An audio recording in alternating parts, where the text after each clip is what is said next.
البدع والأهواء، أهل البدع العقائدية وأهل البدع السياسية. نقول بيننا وبينكم السلف، بيننا وبينكم الكتب، كان فيقول البدع بيننا وبينكم. الحمد لله رب العالمين، والصلاة والسلام على المبعوث رحمة للعالمين وعلى آله وأصحابه ومن تبعهم بإحسان إلى يوم الدين. أما بعد، ikhwani fillah rahimani wa rahimakumullah. Pada pembahasan yang lalu, apa yang kita pelajari hendak Abah Muhammad?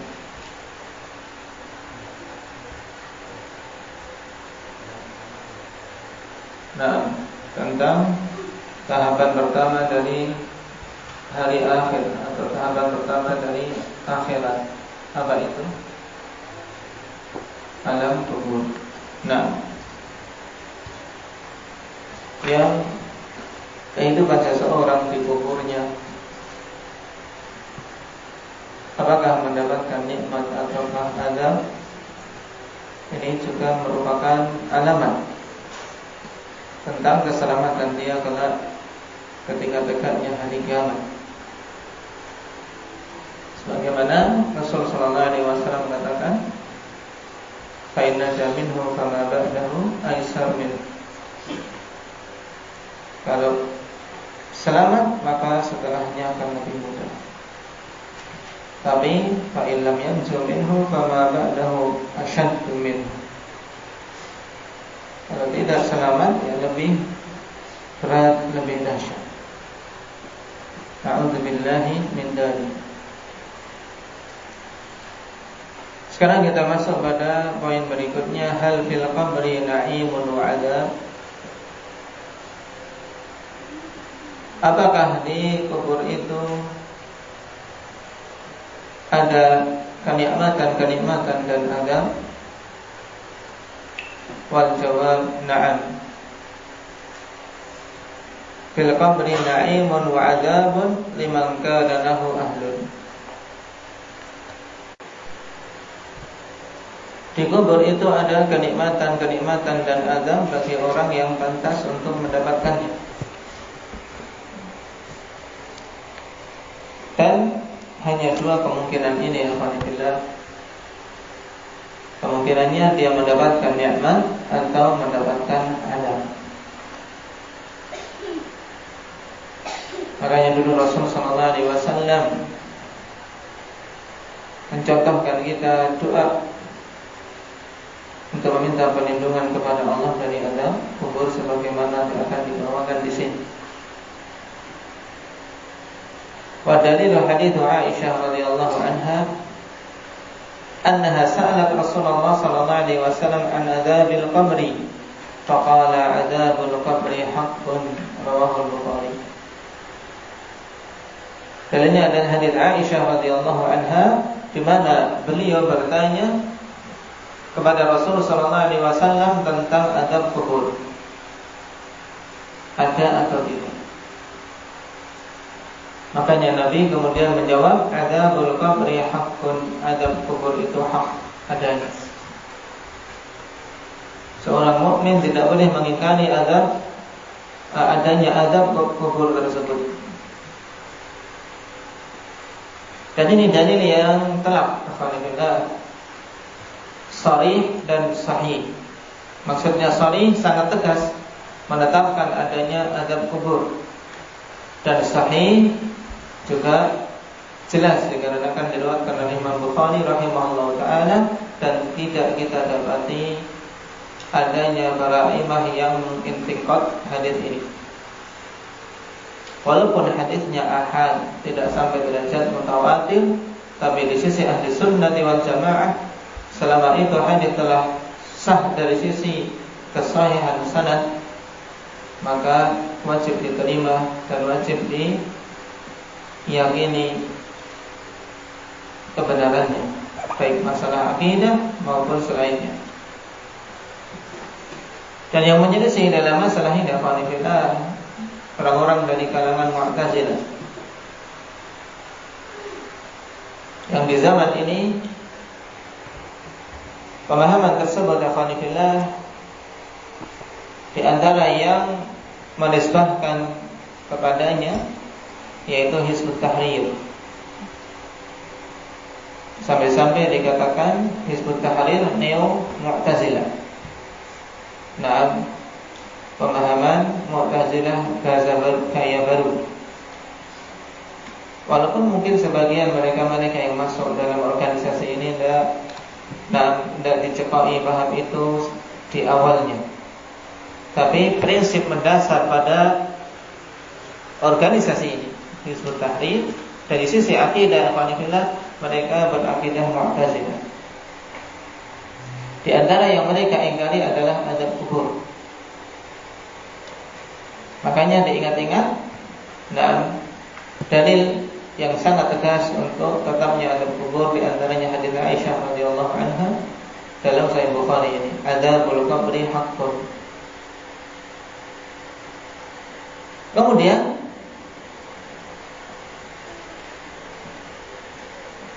mereka punya syubhat Mu'tazilah yang kemudian diadopsi sekarang oleh Hizbut Tahrir dan siapa saja yang berpemahaman dengan pemahaman ini yang mengingkari adanya azab kubur. Karena secara akal tidak masuk di sisi mereka. Kenapa? Karena kuburnya segitu. Bagaimana bisa seluas mata memandang atau bisa disempitkan? Buktinya kalau digali ya tetap aja seperti itu. Ini pernyataan orang-orang yang tidak beriman. Karena azab kubur dan nikmat kubur ikhwanifillah bukan kemudian di kuburannya itu, tapi itu di alam tersendiri. Nah, alam barzakh, alam kubur. Baik. Jadi jangan sampai seorang kemudian beranggapan bahwasanya kuburan yang cuman sekian sampai sekian meter itu dan kemudian diluaskan di bawahnya menjadi suatu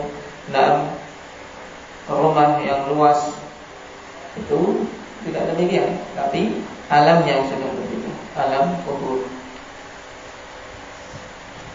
Maka sebagian orang-orang yang berpikiran seperti ini, mereka terkadang ingin ngecek, pasang mic ini dan itu.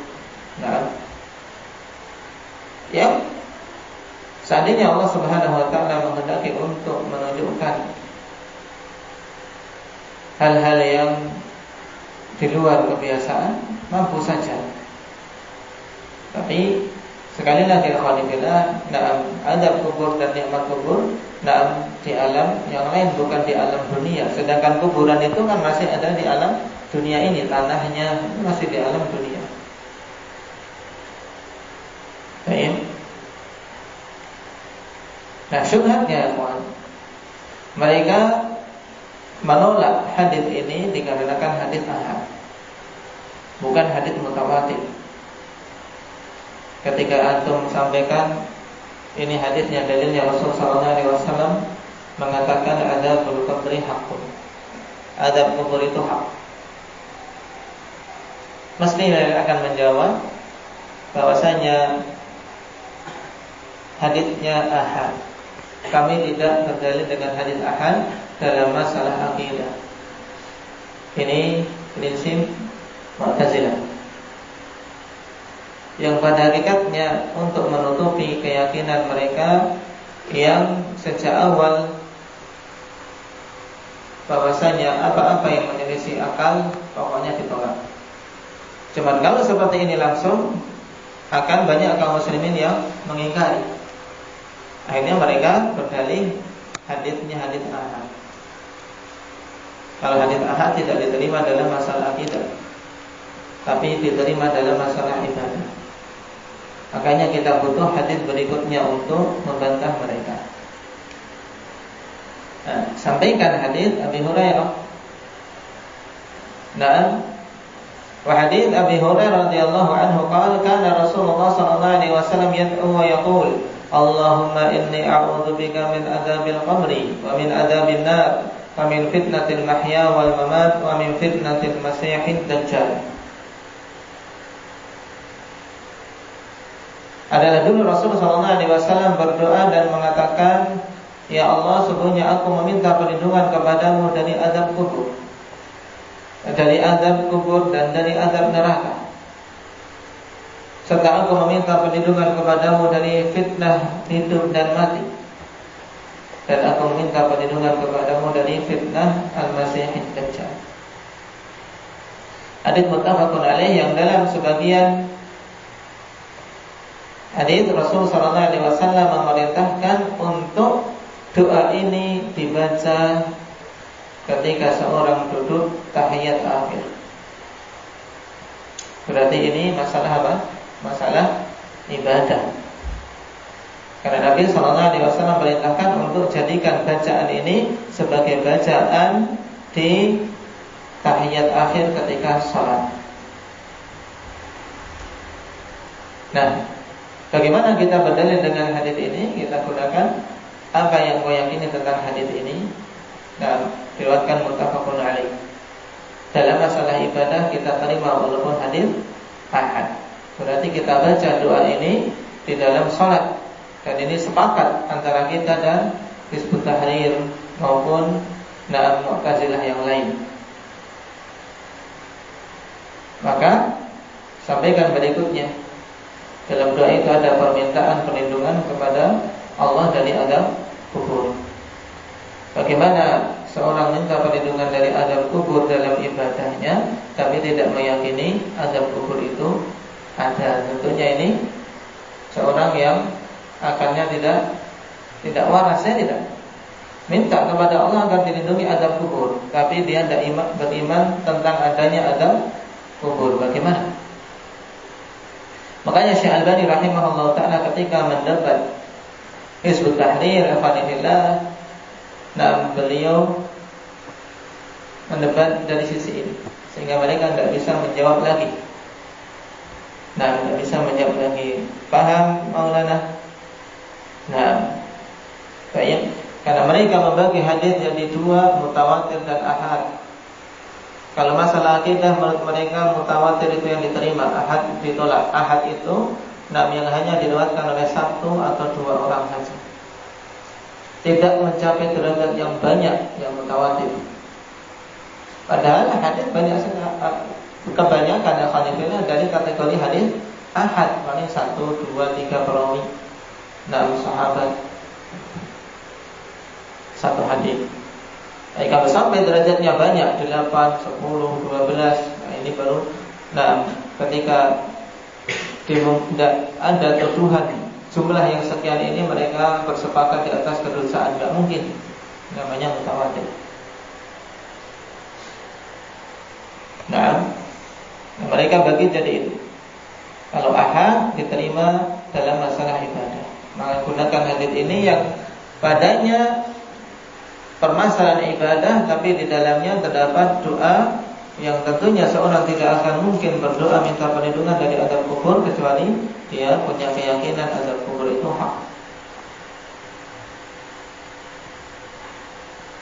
Dan ahli bidah, mereka akan senantiasa terbantahkan dengan kaidah mereka sendiri.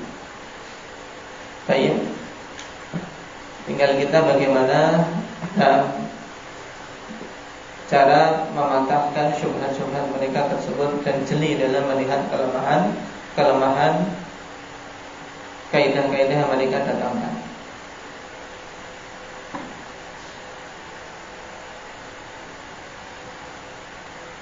Qala min al-adillati ala na'imil qabri hadithul Bara' radhiyallahu anhu.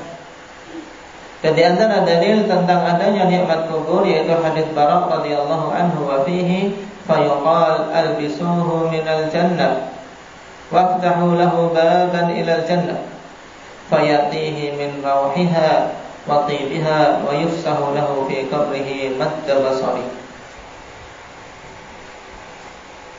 Hadis Bara' yang panjang tentang bagaimana seorang dicabut nyawanya, kemudian dibedakan seorang yang mukmin dan kafir. Dan pada cuplikan hadis di sini berhubungan dengan seorang mukmin yang akan mendapatkan nikmat kubur. Maka fayuqal, dikatakan kepadanya, albisuhu minal jannah, berilah pakaian dia dari pakaian surga. Waftahu lahu baban ilal jannah, dan bukakan untuk pintunya, bukakan untuk dia pintu menuju ke surga, sehingga terbuka kalau dia bisa melihat.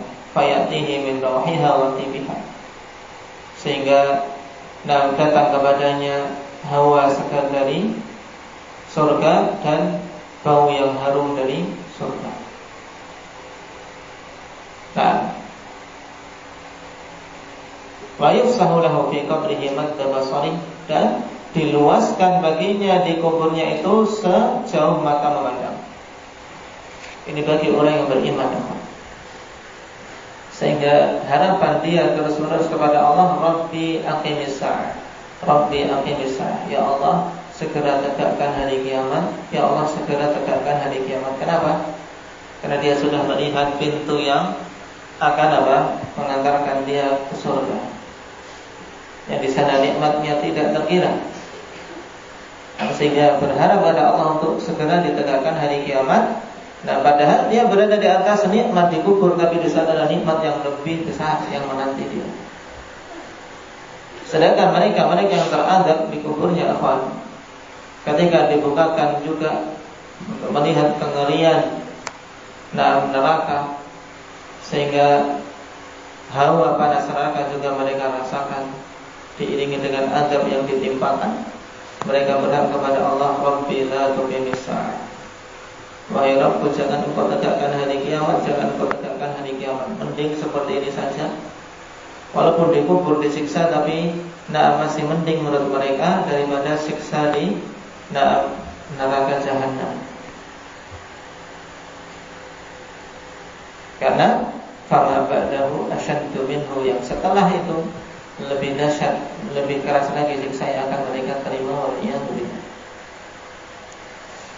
Maka ikhwanillah, banyak-banyak minta perlindungan kepada Allah Subhanahu wa taala dari apa? Dari azab kubur dan dari azab neraka. Karena sungguh kalau kita tersulut api sedikit saja dari bagian tubuh kita merasa panas, merasa tidak mampu, maka apalagi kalau kemudian tubuh kita masuk di dalamnya. Pada panas yang dilipat gandakan 69 kali lipat panas api di dunia ini. Na'udzubillahi min dzalik. Nas'alullah al-'afiyata